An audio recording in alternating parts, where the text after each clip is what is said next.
이 사이클로 보았을 때 우리가 과거에 한 2008년, 2009년대에 이런 이제 혜택들이 나왔다가 이제 2017년 이때쯤부터 해서 다시 규제들이 나왔다가 지금 다시 그 규제들을 풀더니 이제 혜택을 주는 것들이 조금씩 나오고 있잖아요. 비슷한 사이클로 돌아가지 않나? 라고 추측해 볼 수는 있는 거죠. 요 정도가 지금 현재 남아있지 않을까 싶어요. 요거까지 나온다라고 하면 그때는 과거와 거의 비슷하게 될 것 같습니다. 한 몇 년 전에 집값이 막 폭등하던 시절이 있었잖아요. 그때에 한번 생각을 해볼게요. 그때 집값이 폭등하던 시절에 우리 정부에서 이제 정책들을 발표하면서 어떤 것들이 있었냐면 양도세 중과세, 그 다음에 1세대 1주택 비과세에 보유요건 외에 거주요건 추가하는 거, 이런 것들이 있었어요. 결국에는 제가 생각을 하기에는 우리가 이 집값이 오르고 내리고 하는 사이클에 있어서 세금 정책, 세금 측면에서 어떤 정책적으로 뭔가 영향을 발휘하고자 한다면 가장 큰 효과를 얻을 수 있다, 또는 가장 큰 영향을 미칠 수 있다라고 하는 부분이 아마도 양도세가 될 거라고 생각이 듭니다. 그리고 지금은 좀 많이 줄어졌는데 종부세와 함께. 양도세 같은 경우에는 이제 내가 보유하고 있는 주택을 매도하면서 시세 차익을 얻게 될 거잖아요. 그 시세 차익에 대해서 내는 세금이고, 종부세 같은 경우에는 내가 그냥 주택을 보유하면서 내가 보유하고 있는 그 주택에 대한 보유세를 내는 거죠. 재산세가 원래 기존에 보유세 역할을 하는 건데, 여기에 고가의 주택 또는 다주택, 그래서 주택을 큰 규모로 가지고 있는 분들께 추가적으로 종부세를 이제 부과를 하는 부분이다 라고 생각해 주시면 되겠습니다. 아, 그러면은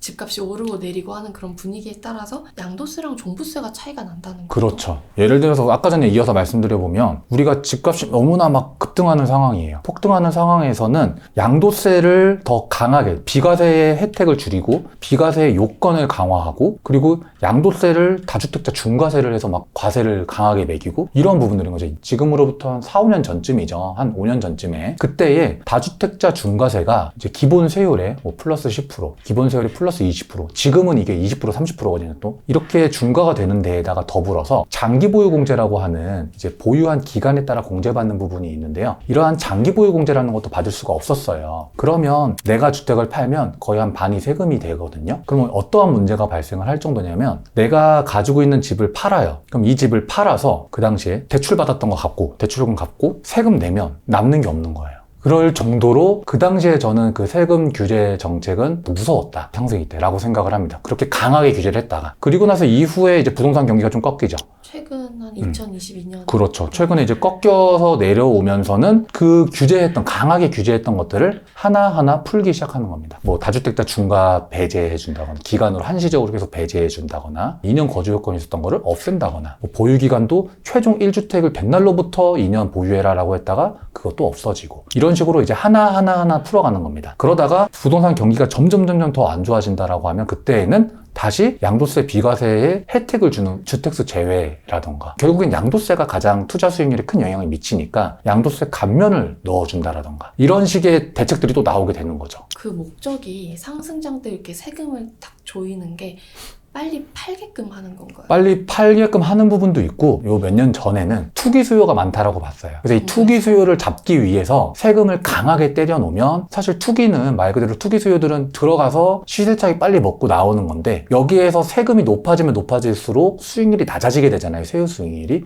그렇기 때문에 투기로 들어가고자 하는 유인을 줄이고자 하는 목적으로 계속해서 강하게 규제를 했던 거죠. 지금 그럼 막 세금 완화 막 이런 뉴스들이 나오던데. 네, 맞아요. 그거는 어떤 목적으로 완화를 시켜요? 우리 얼마 전에 마침 1월 10일에 부동산 대책이 좀 나왔잖아요. 그거와 한번 연관을 해서 말씀을 좀 드려볼게요. 1월 10일에 부동산 대책이 나왔던 거에서 큰 줄기가 우린 두 가지로 볼 수 있을 것 같아요. 하나는 우리 소형 신축주택에 대해서 주택수 제외해주는 거. 또 하나는 지방 미분양 주택에 대해서 이제 특례 적용해주고 주택수 제외해주는 부분인데, 소형 신축주택에 대한 내용부터 저희가 먼저 볼게요. 소형 신축주택을 취득을 하게 되면 이때는 주택수에서 제외한다라고 말씀을 주셨어요. 근데 이게 나오게 된 배경은 아마도 최근에 막 우리 전세 사기 이런 것들 이슈들이 많이 있었잖아요. 그러다 보니까 일반 세입자분들도, 뭐 저 같아도 그렇게 생각을 할 건데, 세입자분들이 당연히 불안해서 전세금이란 큰 돈을 주고서 거기 안에 들어가서 살기에는 불안하니 다른 신축 빌라라던가 이런 조그만 빌라라던가 이런 소형 주택이 아니라 다른 데로 이제 알아보게 될 거고요. 그러다 보니까 당연히 매수하고자 하는 분들도 불안하니까 매수 수요가 줄어들게 될 거고, 그렇게 매수 희망자 투자가 줄어들게 되면서 부동산 경기에 어떻게 보면 지금 약간 하락하는 시기와도 맞물렸고요. 그러한 상황에서 이번에 신축되어서 나올 소형주택들은 되게 많은데 이것들까지 많이 나오면서 다 매수 희망자들 없어요. 받아주는 사람이 없다라고 한다면 그때에는 좀 부동산 경기에 더 부정적인 영향을 미칠 수가 있다 보니 아무래도 정부에서 이 소형 신축주택에 대해서 이런 주택수를 제외해주는 대책을 이번에 내놓으신 게 아닌가라는 배경이 생각이 그렇게 됩니다. 근데 여기에서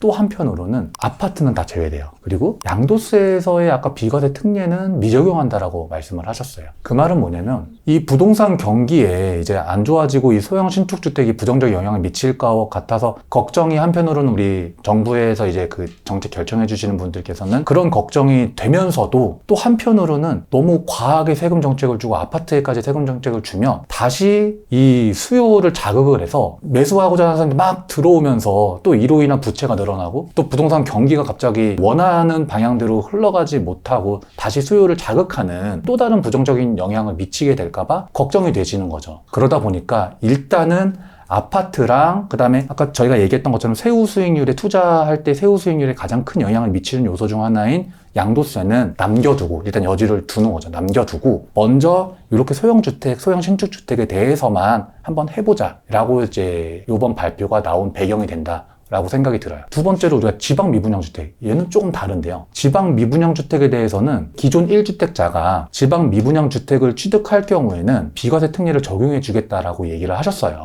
기존에 내가 1세대 1주택자인 경우에 사실 이 1주택자는 내가 이대로 아무 상황 없이 그냥 이 상태에서 팔면 비과세를 받을 수 있는 사람이잖아요. 근데 그럴 사람이 굳이 뭐하러 지방 미분양 주택을 뭐하러 취득해요? 취득하면 괜히 내가 2주택 돼버려서 비과세 받을 거만 못 받는데 그럼 살 이유가 없잖아요. 1주택자분들이 이거를 움직일 이유가 전혀 없는 건데 여기에서 요번에 그러한 부분들이 이제 반영이 돼서 내용 발표할 때 지방 미분양 주택에 대해서는 1세대 1주택 특례를 적용해서 원래 1주택자가 지방 미분양 주택을 취득하면 이후에 이 기존 주택을 팔 때에 똑같이 1세대 1주택을 적용해 주겠다라는 거예요. 1주택으로 봐서 비과세를 적용해 주겠다라는 거예요. 즉 내가 원래 가지고 있던 이 1세대 1주택 비과세에 대한 이 혜택이 지방 미분양 주택을 취득한다라고 해서 달라질 게 없는 거죠. 여전히 혜택을 받을 수 있게 해주겠다라는 거죠. 그러니까 아무 차이가 없게 되는 거죠. 이 말은 아주 큰 혜택인 거예요.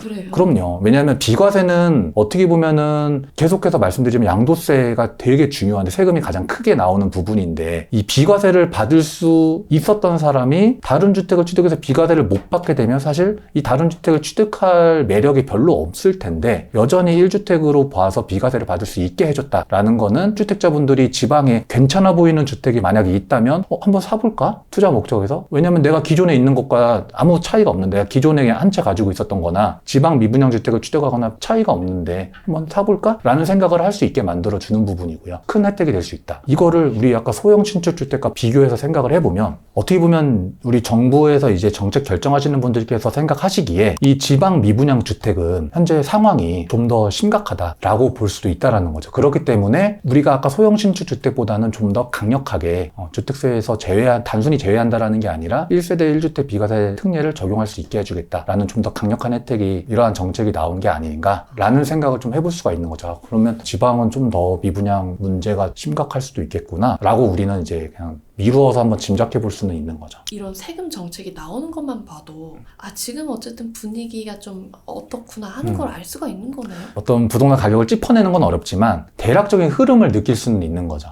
지금 시장이 안 좋아지고 있고 또 그런 거를 느껴서 세제 혜택을 줌으로써 수요를 좀 자극하려는 이러한 대책이 나오는 거구나. 이런 정도 차이의 느낌을 가져볼 수는 있는 거죠. 지금 현재 나오고 있는 정책들은 혜택을 주는 정책들이잖아요. 우리가 불과 지금 한 1, 2년 전, 원래 한 4년 전, 5년 전에 있었던 규제들이 1, 2년 전에는 그 규제를 풀어주는 단계였다면 지금 요번에 1월 10일에 발표됐던 부동산 대책은 혜택을 더 주는, 이제는 혜택을 주는 정책 발표였어요. 그럼 이후에는 소형 신축 주택에 대해서도 비과세 특례를 적용받을 수 있게 해준다거나 아니면 양도세 감면해준다거나 이런 혜택들이 더 강하게 들어갈 수도 있겠죠. 그런 여지는 현재는 남겨둔 상태이다. 반대로 생각해서 과거에 우리가 모두 다 부동산 상승기를 우리가 한번 봤잖아요.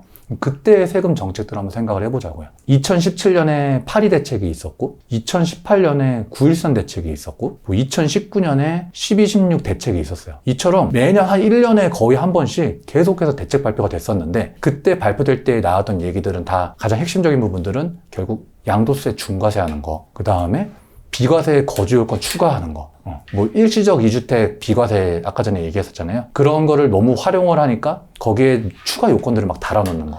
요건들이 계속 생기는 거예요. 계속 생기는 거예요. 말씀 하나 드리고 싶은 게 있어요. 세금에 대해서 이 부동산 세금은 사실 정책 목적상 이런 경기 흐름도 많이 타고 또 정치적으로도 활용될 수 있는 부분들이 있다 보니 수시로 많이 바뀔 수가 있거든요. 그럼 부동산 세금을 우리가 공부하는 데 또는 이렇게 관심을 갖고 지켜보는 데 있어서 자꾸 바뀌다 보면 엄청 어렵고 헷갈릴 수가 있어요. 이건 저도 마찬가지고요. 그런데 그럼에도 불구하고 제가 그냥 하나 정도의 팁을 드려보자면 핵심이 되는 거는 변하지 않거든요. 이 줄기.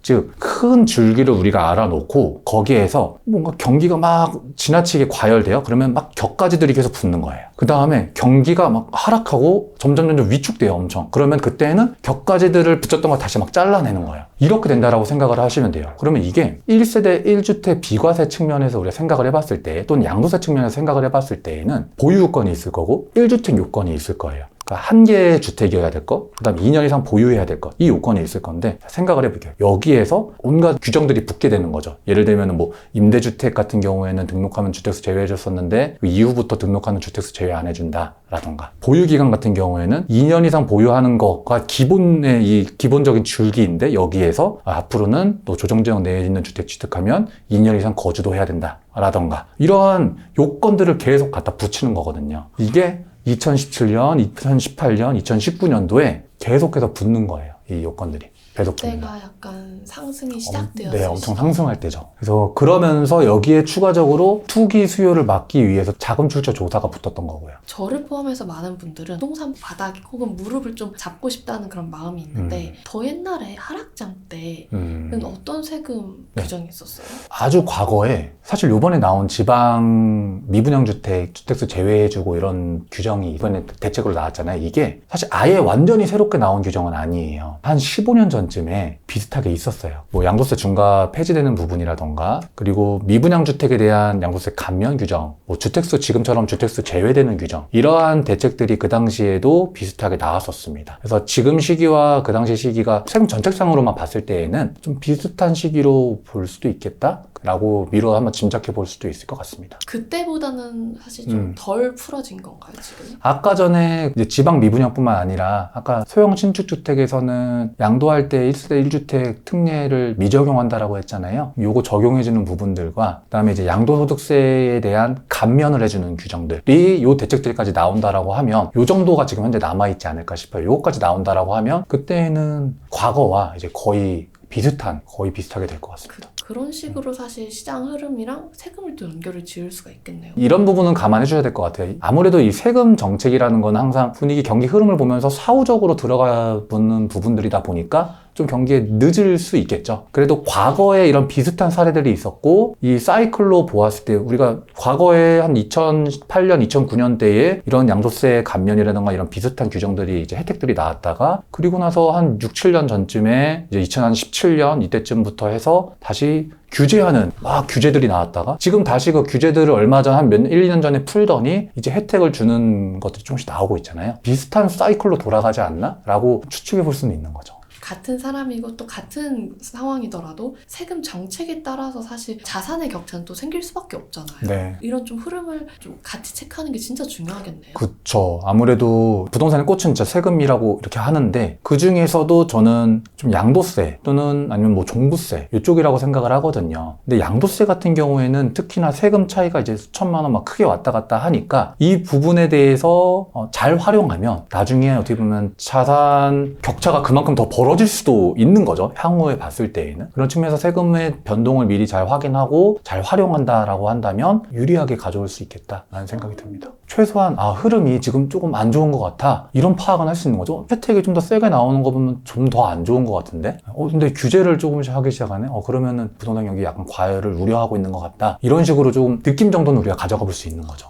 뉴스 헤드라인에 양도세 비과세 해준다고 하면은 네. 양도세 비과세 혜택을 막 준다라고 하는 건 되게 큰 겁니다. 그 외에 뭔가 뉴스에 이런 세금 정책이 나오면 무주택, 1주택 분들은 좀 주목하면 좋다 하는 그런 세금 정책도 있나요? 무주택, 1주택 분들 같은 경우에는 사실은 그렇게 크게 닿으실 만한 부분들은 크게는 없을 것 같아요. 왜냐하면 무주택, 1주택자 분들 같은 경우에는 무주택자는 뭐 취득하실 때에 취득세, 그리고 향후에 매도하실 때에는 양도세. 이 양도세는 1세대 1주택 비과세를 받으실 거잖아요. 그렇기 때문에 뭐 세금 정책을 뭔가 이렇게 큰 영향을 받을 건 아닐 것 같고요. 1주택자분들 같은 경우에는 조금 관심을 가지실 필요도 있어요. 1주택자분들 같은 경우에는 뭐 예를 들어서 요번에 발표된 소형 신축주택이라던가 지방 미분양주택이라던가 이런 부분들을 혜택을 얻으실 수가 있잖아요. 예를 들어서 지금 현재 1주택을 가지고 있으신 분들이 지방 미분양주택을 취득을 하면 내가 가지고 있었던 이 1주택에 대한 비과세는 해치는 거 아니니까 한번 고려해 볼 수 있는 거고, 이런 식으로 한번 1주택자분들은 이제 올해 같은 경우에 뭐 지방 미분양 또는 이후에 나오게 될 세금 정책을 한번 관심을 가져보시는 것도 좋을 것 같다. 그리고 여기에서 말씀드리는 거에 근데 모든 전제는 이번에 발표된 정책대로 간다는 전제하에, 이게 이전에도 말씀을 드렸지만 안 될 수도 있습니다. 정책 발표대로 국회에서 통과가 안 될 수도 있는 거고요. 그러다 보니까 반드시 기사만으로 지금 바로 믿고서 어떤 거를 행동하실 건 아니고 이후에 변동 상황, 진행 상황을 계속해서 체크하셔야 된다라는 말씀을 드리고 싶습니다. 세무사님 혹시 하루에 몇 명이나 만나세요? 두세 분 정도 상담을 하기도 하고요. 아닐 때는 보통 뭐 전화로 이렇게 와서 물어보시는 분들, 이런 경우들은 이제 많이 있는 편이기는 하죠. 2명이라고 한다면 네. 일주일에는 10명, 한 달에는 40명. 네. 그럼 한 1년에 한 500분 정도 만난다고 보면 되나요? 보통 어떤 분들이 세무사님을 찾아오나요? 우리가 다양하신데 젊으신데도 1세대 1주택이나 뭐 이런 비과세 판단, 그리고 잔금 사고팔고 하는 데에 있어서 어떻게 해야지 이제 세금을 좀 최소화할 수 있을까, 이런 부분들에 대한 상담 수요가 은근히 있는 편이고요, 요즘에는. 그 외에 조금 자산이 있으신 분들, 주택, 이제 부동산을 조금 소유하신 분들 같은 경우에는 이런 비과세나 뭐 아니면 어떤 뭐 이런 잔금 판단이나 이런 거보다 증여에 대한 니즈가 좀 있으세요. 그래서 증여에 대한 상담 수요도 좀 있는 편입니다. 세금이라는 것 자체가 좀 자산이 있고 버는 게 좀 있어야 나오게 되는 부분이다 보니 일반 보통 분들보다는 아무래도 좀 더 자산이 있거나 소득이 더 있는 이런 분들의 수요가 조금 더 있는 편이기는 하고요. 그럼에도 최근에는 아까 말씀드렸던 것처럼 뭐 1주택 있는 분들, 뭐 이런 분들도 많이들 이제 상담은 하세요. 그분들께서는 세금에 되게 관심이 많으세요. 세금 정책이나 이런 거 이렇게 바로바로 보시면서 이 중에 나와 관련 있는 것들을 빠르게 캐치하시고 거기에 맞게 의사결정도 빨리빨리 하시는 편인 것 같아요. 그런 분들을 보면. 그래서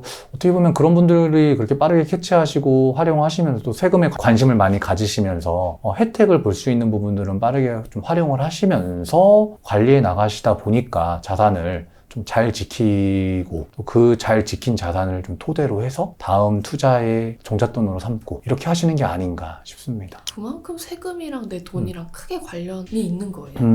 그쵸. 또 특히나 이게 세금의 특성인데 자산이 많으면 많아질수록 세금도 똑같이 커지게 돼요. 그러다 보니까 아무래도 뭐 아예 사회 초년생 분들이나 이런 분들이 생각하는 세금에 대한 관심의 포션과 좀 자산이 있는 분들이 가지고 있고 고민하는 세금의 그 포션은 조금 다르겠죠. 아무래도 좀 더 크겠죠. 그분들이 세금 안에서도 관심을 가지는 영역은 뭐예요? 뭐 부동산을 좀 가지고 있으신 분들은 세금에 대해서 가장 많이 관심을 갖는 부분이 사실은 증여입니다.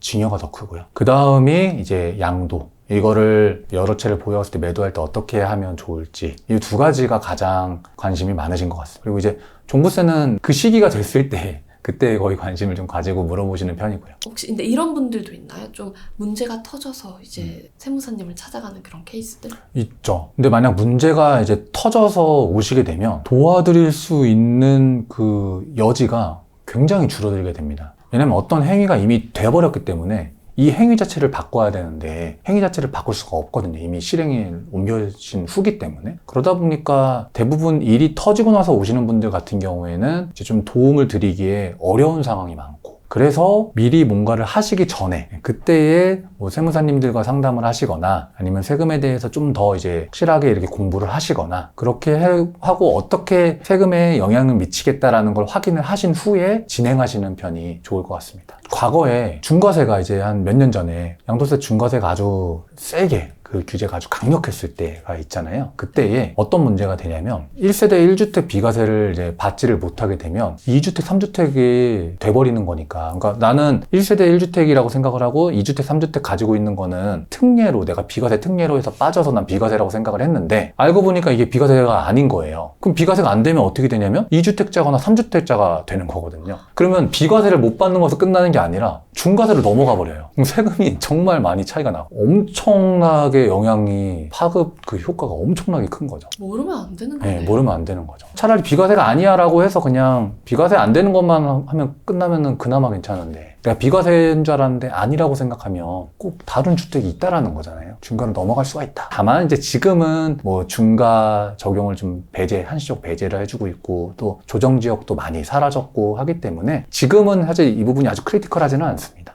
세무사님 어찌 보면 다른 사람의 돈을 지켜주는 일을 하고 계시잖아요. 네. 뭔가 가장 좀 보람이 있었던 적도 있으세요?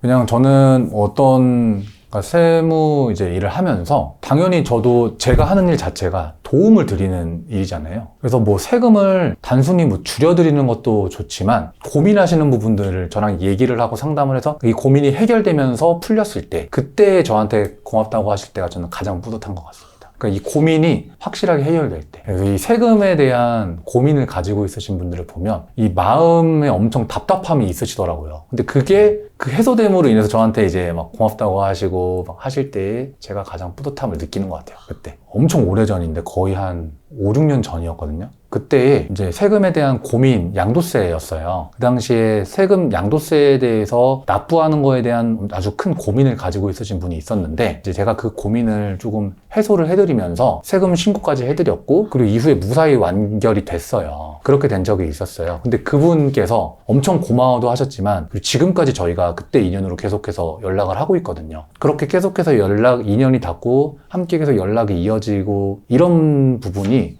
가장 뿌듯하고 지금 제일 기억에 남는 사례인 것 같아요. 오늘의 내용이 우리 구독자분들한테 도움이 되시고 마지막에 제가 말씀드렸던 것처럼 어떤 고민을 해소되는 데에 조금이라도 좀 오늘 제 이 말씀이 도움이 되었으면 좋겠어요.